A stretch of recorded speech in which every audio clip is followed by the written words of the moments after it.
Magandang oras mga kababayan, mga ka-Golden Boy. Ito'y part 2 video ng pinalabas natin kaninang umaga, ang rally sa Dahig na malapit mismo sa ICC na meron lamang dumating na 80 katao sumakay ng Dicker bus.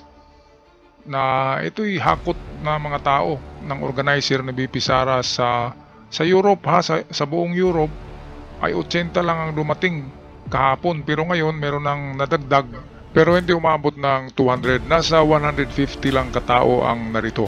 Mga kababayan, mga ka-Golden Boy. Kaya mas marami pa nga ang langaw eh. Kung bilangin yung langaw na nasa kapaligiran sa kanilang concert na yan. Ang concert naman ay palpakis eh. Kung kumuha na lang sila ng artista at dinala dyan, baka marami pa ang manunood. Diba? Kaya ito, mukhang naimasmasan na nga ang mga DDS dyan sa Europe. Hindi katulad nung unang, diba? Unang salbo ng pagrarally diyan ay napakarami. Ngayon ay hindi nga umabot ng 200,000. So ano pang hinihintay natin? Panoorin natin ang video. Narito yung umpisa, langaw muna. Andin dumating yung mga singer. Yan, sila lang naman tong nagpapadami ng tao diyan itong mga banda-banda na yan. Na never heard din na banda, kaya walang ang dumating diyan. Kung halimbawa kinuha nila si Andrew di ba? Popular yun. Siguro marami ang mapadaan at titigil diyan at baka sabihin ng mga DDS. Itong pumunta dito ay talagang mga DDS lang talaga yan. Walang nahalo diyan na iba. Kaya yan, sobrang malas. Inulan pa. Malamig pa naman ang ulan doon, di ba? Sino magpapaulan diyan? 2,000 lang per head ang bayad diyan 2,000 pesos kasi ang sweldo sa Europe ay 2,000 a day. So 2,000 pesos lang yan. And then iniwan nila yung kanilang trabaho. Kung siguro kahapon ay Sunday doon, so pwedeng iwan nga nila ang trabaho. Kaya dito sa video makikita natin pala ay itong hindi dumating si Bongo, wala rin si Bato de la Rosa. Talagang takot si Bato de la Rosa sa sa ICC nagpa-picture na roon daw si Bato sa Europe pero hindi tumuloy sa Dahig. Takot talaga sa ICC, baka mapusasan siya. Kaya ito, panoorin muna natin tong kanilang kwelang-kwela o napakakwela na palabas ito. Nilalangaw, pati langaw ay umalis Ayan sa ulan. ulit. Ayan, ulit daw. So parang lang parang nag-inuman lang dyan di ba? Parang nagja-jamming lang sila. Yung expected ni BP Sara na libo-libo na darating sa buong Europe ay hindi dumating. Kaya palpakis, napakapalpakis. Palpakis talaga. Kaya hindi na nagpakita si Sara kasi alam niya na hindi nga umabot ng 500, hindi nga umabot ng 200 Tawang nandyan. Malalaman naman natin yan sa mga sigaw, di ba? Sa mga sigaw kung marami ba. Wala Kaya ito, isibutanting pakinggan natin to Nandito ng gobyerno, hindi palimos galing sa politiko. Alam nyo, bilang mga Pilipino sa Europa, ang edukasyon, karapatan, hindi palimos. Ito, pakinggan yung mga kababayan yung applause, yung mga sigaw, di ba? Nasa 7-5 lang yata yung sumisigaw Ibig sabihin ay hindi talaga umabot ng kahit 200. Kukunti lang talaga. Ng mga politiko. Kung palpak ang mga bungang kabinete dahil palpak ang puno ng bangag. Ayan, palaging inuulit-ulit yung bangag kahit nga nalaman na fake videos yung pulburon. Kaya yan na lang yung panlaban ni Roque. Sa tingin ko, ito na yung huling huling palabas niya sa entablado ni Roque kasi meron na siyang red notice sa Interpol. Meron na yan. At huliin na yan dyan. Akala niya ay safe siya dyan. Hindi, kasi merong mga sumulat sa embassy ng Netherlands na mga activist group diyan sa Europe. Merong sumulat na huwag bigyan ng asylum si Roque dahil merong mga kaso sa Pilipinas. Kaya hindi ito ma-approve sa asylum sigurado. At ito na yung huling public appearance niya sa tingin ko. Kaya bumabanat naman siya dito. Pakinggan nga natin itong walang kakwenta-kwentang banat nitong butanting na to. Akala ba niya magbabago ang Pilipinas kung bago ang gabinete? Ang tagasunod, ang correct. Parang mga lasing lang, no? Parang nag-inuman lang. Wala nga eh. Oh. Tingnan nyo kung may makikita kayong mga ulo dyan o mga kamay na nagwagayway. Wala. Kasi kukunti lang talaga. Kahapon nga ay 80 katao lang. So ngayon nasa ano lang yan. Siguro times 2 ay 160 o wala nga lang eh. Sa tingin ko 120 lang ang dumating. Akala mo di ako marunong mag-Bisaya. Akala mo mabebenta mo ako, ha? Chant, ma'am. For example, ang chant ni Atty. So ito yung lahat ng tao dyan. Hindi nila pinakita yung likod kasi wala na. So kung bilangin natin yan, mayroong 80 dito at mayroong sabihin natin 80 sa unahan. So nasa 160 nga yan. Roque is... Kaya mas marami pang langaw eh. Niwi, butod. Pag inyo, explain mo ninyo, what's your chant? Ang ato ang tema is ICC, send him home. So, as I said earlier, ang ato ang... So yan, ang kanilang purpose dyan. ICC, bring home Rodrigo Duterte, FRRD. Or ano ba yan? President Rodrigo Roa Duterte. So PRRD pala. PRRD, the Punisher, ngayon ay pinapanis na sa kanyang kasalanan dyan sa dahig. At ito ang lahat ng tao sa Europe na kanilang inimbita ay hindi umabot ng 200. Ang alam po nila po. So ito na, Robin Padilla nagsalita na ng walang kabuluhan din na pananalita. At dito natin makikita na si Bongo ay hindi nagpakita noon pa. Noong unang pagdala diyan kay Digong ay hindi nagpakita si Bongo kahit nanalo na ngayon. Si Bato de la Rosa ay hindi rin. So bakit takot niyang dalawa? Bakit ayaw nilang magpakita? Bakit si Robin Padilla lang ang narito?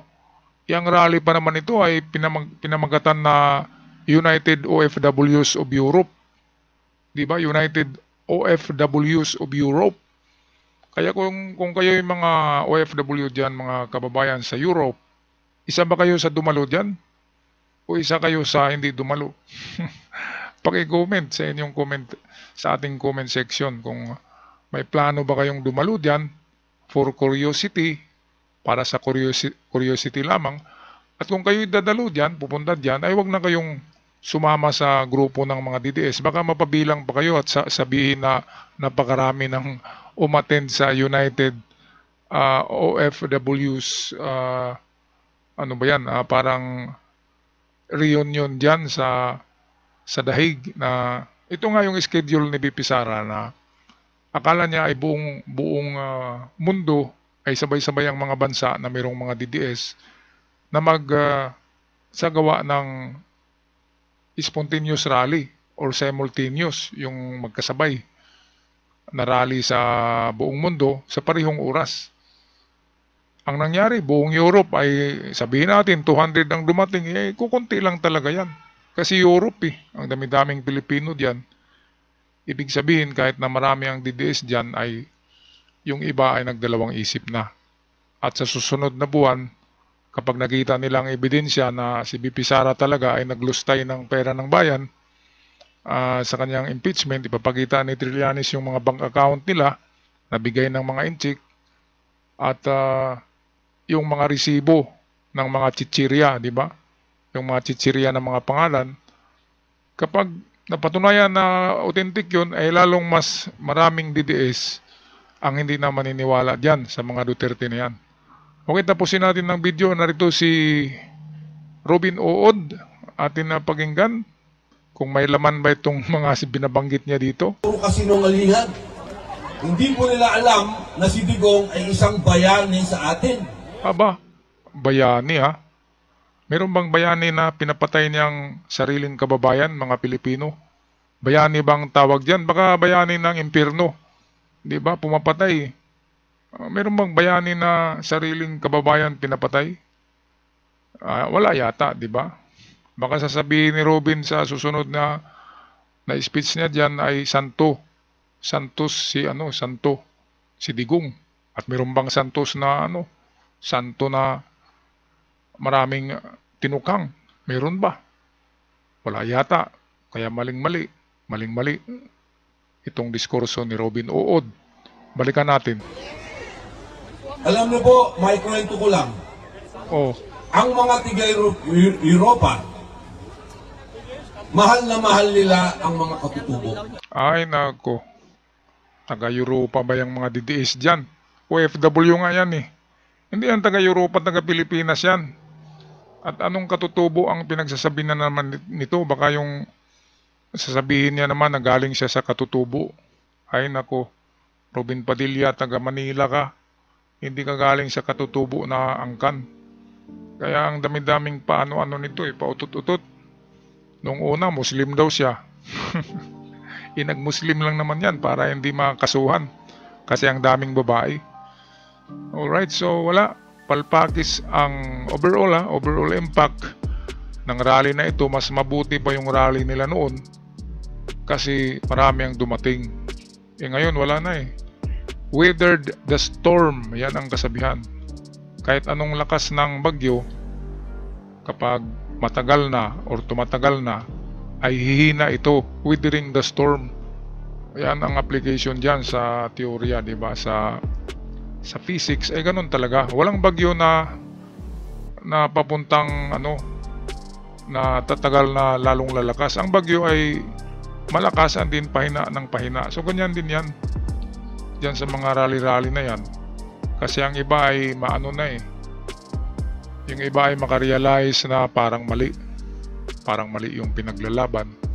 Kaya hindi na sumasama, ay sinisipon pa sila naulanan, inubo, di ba? Sinong bibili ng gamot? Si BP Sara ba?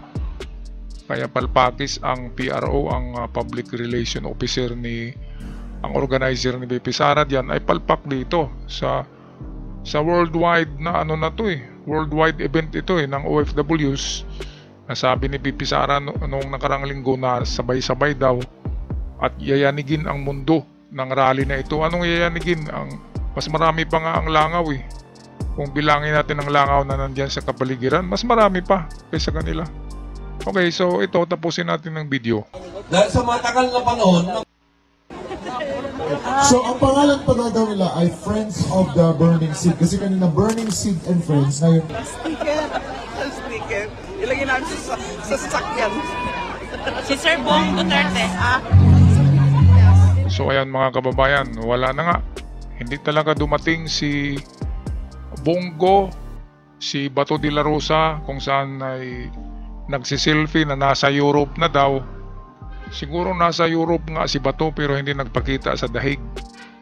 Baka natakot na naman na pupusasan siya diyan ng mga pulis. Yan ay walk-in. Kung merong walk-in customer, walk-in. Si Bato de la Rosa ay walk-in prisoner kapag pupunta siya diyan sa dahig. Kaya ayan, nahimasmasan. Hindi na pumunta sa ICC compound diyan sa malapit. Baka mamataan pa siya, matamaan siya ng CCTV at baka pusasan siya, di ba? Kaya nakakatawa ang mangyayari. Pero nandyan daw sa Europe ngayon si Bato. Nagsiselfie daw sa kanyang Facebook, sa kanyang Twitter. Si Bongo ang hindi talaga dumating sa Europe. Iba ang pag-iisip ni Bongo, nasabi ko na, di ba? Medyo may utak yan kasi hindi gaano mabunganga si Bongo, ibig sabihin malalim ang iniisip niyan. Hindi katulad dito kay Butanting, ito kung ano-anong sinasabi. Ano ba sinasabi nito? Bilang mga Pilipino sa Europa, ang edukasyon, karapatan, hindi palimos. O palimos, yung naglustay nga ng budget ng education ay yung kaibigan niya si BP Sara bakit titirahin niya ang edukasyon? Ang naglustay ng pera ng edukasyon noong nakarang taon ay si BP Sara, di ba? Kaya walang laman ang utak nito. Sa kanilang apat, Bongo, Bato de la Rosa at Robin. Si Bongo ang medyo malalim ang pag-iisip sa tingin ko. Kaya nga nag number 1 May alam si Bongo, marunong yan. Ang walang utak talaga niyan ay yung tatlo, alam na natin yan mga kababayan. So ayan, ayan ang napala. Lagot ang organizer ng rally na ito, lagot kay BP Sara. Palpakis kaya hindi dumating. Palagay ko ay nandyan si BP Sara sa mga hotel kasama si Bongo sa the Netherlands. At nang tingnan niya na walang katao-tao, ang dami-daming langaw, ay baka mapablis pa na palpakis. Kaya hindi na siya dumating diyan, pati si Bato de la Rosa, kasi nakakahiya. Si Robin Padilla lang narito eh. Itong si Butanting naman ay napansin nyo, hindi nila pinapakita yung mga tao sa harapan. Kasi makikita na 80 lang o 100 lang ang nandyan. At baka yung iba ay napadaan lang yung iba, di ba? Tumingin kung anong nangyari. Kaya mukhang nagkaganito na parang umabot ng 200, pero kung bilangin niya nasa 160 lang yan, 150. Alright mga kababayan, ano ang mag-comment nyo sa ating video ngayon?